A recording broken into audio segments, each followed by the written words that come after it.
So today is my first day of college and I'm not even sure kung nasan ako ngayon. And ngayon, we'll see if may mga kasalubong tayo ng mga tao and we'll ask if alam nila yung saan yung abe. Excuse me po. Yes. Alam niyo po ba kung ano yung abe? Abe?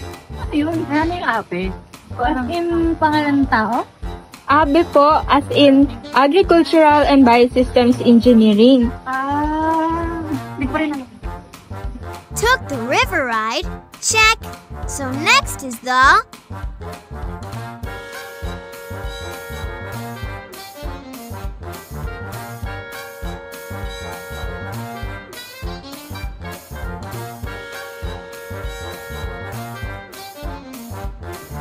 So ano nga ba ang ABE? ABE stands for Agricultural and Biosystems Engineering. It is where agriculture meets engineering. Una kong makilala ang ABE through my cousin, and it made me wonder ano nga ba to?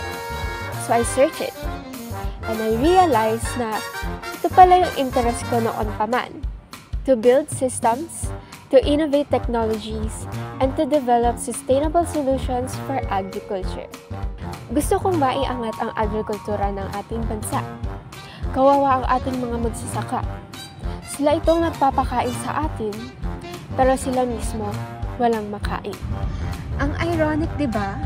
At isa pa, alam naman natin na ang sektor ng agrikultura ay isa sa mga nakakaranas ng korupsyon sa Pilipinas.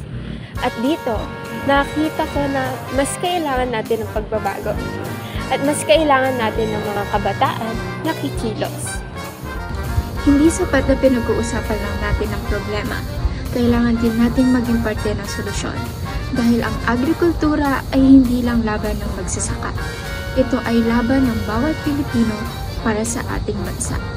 And for me, that solution starts with ABE.